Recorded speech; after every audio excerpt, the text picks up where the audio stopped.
অন্যদিকের সেই অভিযোগ তিনি দুটো তালিকাকে সামনে আনছেন।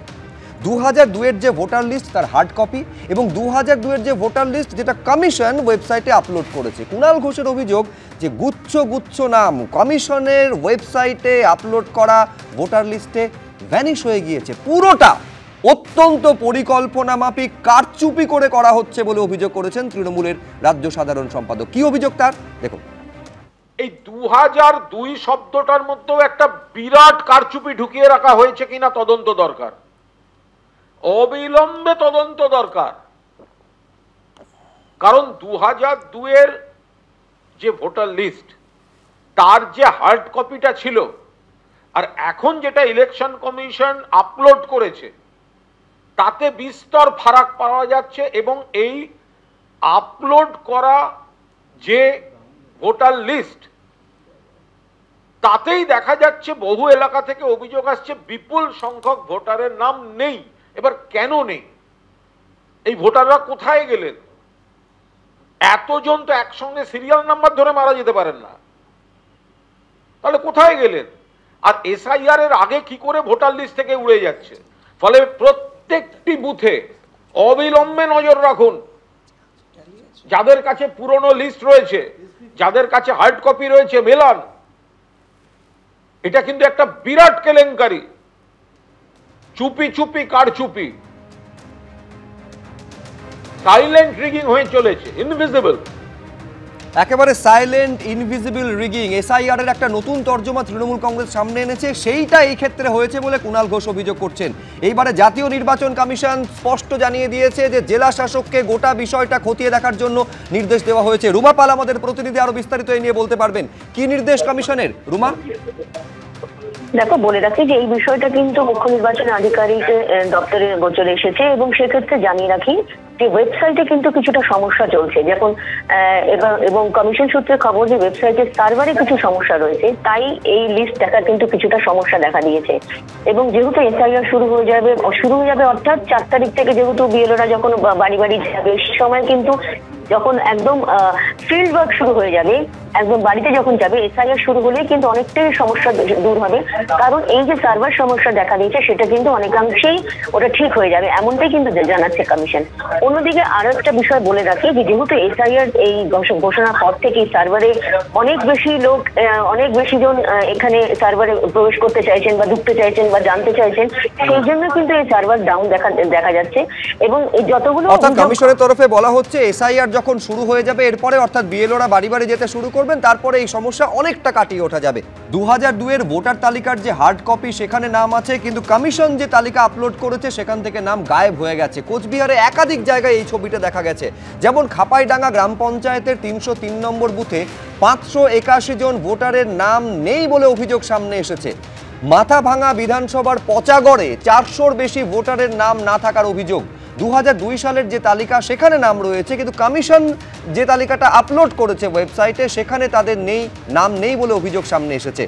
আমি এইখানে দ্রুত একবার রাজাগোপাল ধর চক্রবর্তীর কাছে আসতে চাইবো। আমি বলছি কমিশন আজকে বলছে এসআইআর যখন পুরোদস্তুর শুরু হয়ে যাবে তখন পুরোটা সমস্যাটা মিটে যাবে, আশ্বস্ত করছে, খুব ভালো কথা কমিশন। আমি কিন্তু রাজাগোপাল বাবু, এই যে অনিশ্চয়তার মধ্যে এই ভোটারদের পড়তে হচ্ছে যে 2002-এ একটা তালিকায় আছে আর একটা তালিকায় নাম নেই, প্রতিটা মুহূর্তে যে উদ্বেগের মধ্যে কাটাতে হচ্ছে, এই দায়টা কার? না দেখুন, এই সার্ভারে আপনাদের যে প্রতিনিধি জানালেন যেটা সার্ভার ওভার ইউজড হচ্ছে, প্রত্যেকেই দেখতে চাইছে নাম আছে কিনা, তার ফলে অনেক সময় সার্ভার ডাউন হয়ে যায়, এগুলো ঘটছে বা অন্য কোনো কারণও থাকতে পারে। তো ভোট তো কালকে না, পশ্চিমবঙ্গে ভোট নেক্সট ইয়ারে আছে না, এখন থেকেই টেনশন করে তার লাভটা কি আমি বুঝতে পারছি না। এই টেনশন যারা করছেন কী কারণে করছেন? ইলেকশন কমিশন তো ফাইনাল লিস্ট বের করবে, একটা টাইম বলে দিয়েছে না, তখনই আপনার নামটা না থাকলে আপনার টেনশন হতে পারে, এবং টেনশন থাকলে তারও একটা অফিসিয়াল প্রক্রিয়া আছে। আমি বলছি কমিশন বলছে আপনি 2002-এর ভোটার লিস্ট আপলোড করা হয়েছে, পরশুদিন জ্ঞানেশ কুমার বলছে মিলিয়ে দেখে নিন নামটা আছে কিনা। আমি মিলিয়ে দেখতে গিয়ে দেখছি আমার নামটা নেই। আমি বলছি এইখানেই তো তৈরি হবে অনিশ্চয়তা, যে তারপরে তো আতঙ্কগুলো এবং আশঙ্কাগুলো দাঁড়া বাঁধবে। না, নিঃসন্দেহে ইলেকশন কমিশনের যেটা সার্ভার গন্ডগোল করছে ওরা সেগুলোকে ইমপ্রুভ করা দরকার। এবং হ্যাঁ, স্বচ্ছতা 100বার আই ফুলি এগ্রি যে স্বচ্ছতা খুব ইম্পর্টেন্ট।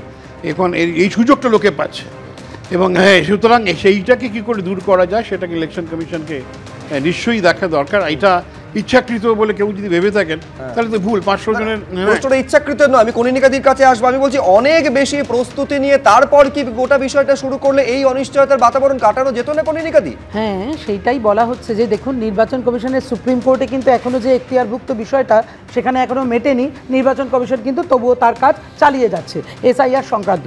আচ্ছা, যখন চালাচ্ছে তখন আপনি বলুন না যে আতঙ্ক কেন তৈরি হবে না?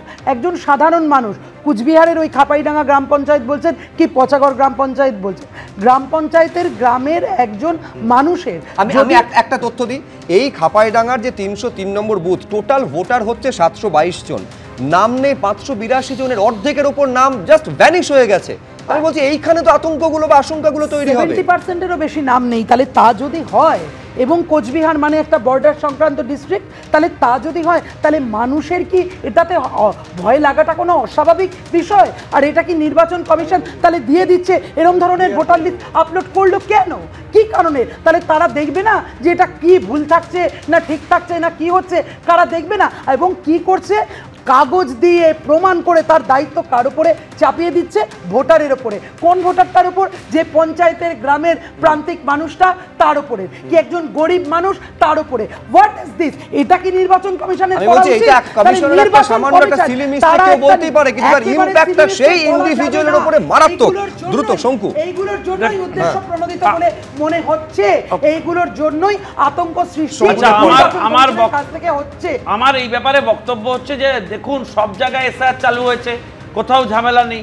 পশ্চিমবাংলায় এখানকার বিএলওদের সরাসরি মুখ্যমন্ত্রী এখানে সরাসরি মুখ্যমন্ত্রী বিএলওদের চমকান। ফলে আমি আজকে বলছি যে কুণাল ঘোষ যে প্রেস কনফারেন্স করেছেন, এর পিছনে ইলেকশন কমিশনের খতিয়ে দেখা উচিত যে ইলেকশন কমিশনকে বদনাম করার জন্য সব ষড়যন্ত্র হচ্ছে কিনা।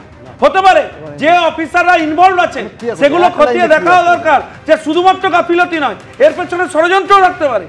ইলেকশন কমিশনের সিরিয়াসলি দেখা উচিত। এরা যা খুশি করতে পারে, সেই জন্যই তো আমি শুরু করেছি। যা খুশি করতে পারে আপনারা, এই জন্য আপনারা এবার কাউন্টার আর্গুমেন্টটাও তো শুনতে হবে। দেবনারায়ণ সরকার উনি তো শেক্সপিয়ার বলবেন, প্লিজ উনি রবীন্দ্রনাথে থাকবেন।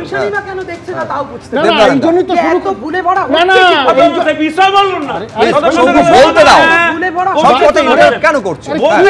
দেবনারায়ণ কথা বলতে দাও। বলুন কি বলতে না, তা তুমি না প্লিজ দেবনারায়ণ বলুন, দেবনারায়ণ বলুন বলুন। সেই জন্য বলছে প্রবঞ্চনা করে তুমি দেখাইছো। প্রবঞ্চনা আপনারা প্রবঞ্চনা করো না, মানুষকে ভয় দেখাচ্ছে। 70% না না এই এরা কথা সিনেমাসি বলে। আরে বাবা 70 মুসলিম আরে আপনি বলুন আপনি বলুন দেবনারায়ণ, আপনি বলুন না। 70% লোকের নাম নেই, এই যে কটা দেখানো হচ্ছে। না না এটা কেন হচ্ছে? এটা কি ইনভেস্ট করা হচ্ছে? এগুলো হবে কেন? এবং সেখানে এও বলা হয়েছে মানে এটা ম্যাপিংটা হয়ে গেছে, ম্যাপিং হয়ে 55% এই পর্যন্ত এসছে। কিন্তু বিহারে 65 থেকে 70% এখানে 55%।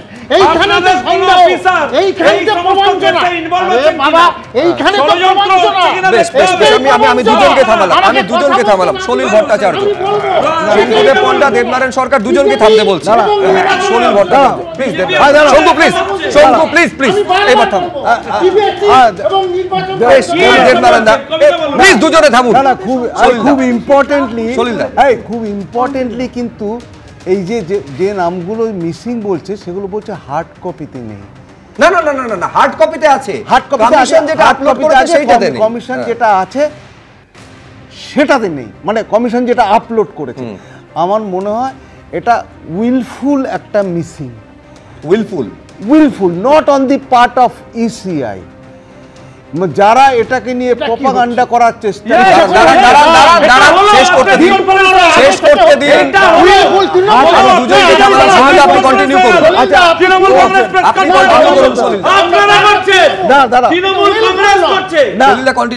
Source of procurement of hard copy সেটা কোথা থেকে পেল, যদি জানা যায়। আমার মনে হয়, আমি বিশ্বাস করি ইসিআই অবিলম্বে ইন নো টাইম এটা অর্ডার দেওয়া উচিত এনআইএ বা কোনো সেন্ট্রাল এজেন্সিকে দিয়ে ইমিডিয়েটলি এটা প্রুভ করা দরকার। কারা ইনফরমেশন পাস আউট করছে এবং টু ফিক্স আপ রেসপন্সিবিলিটি, কারা এটা করছে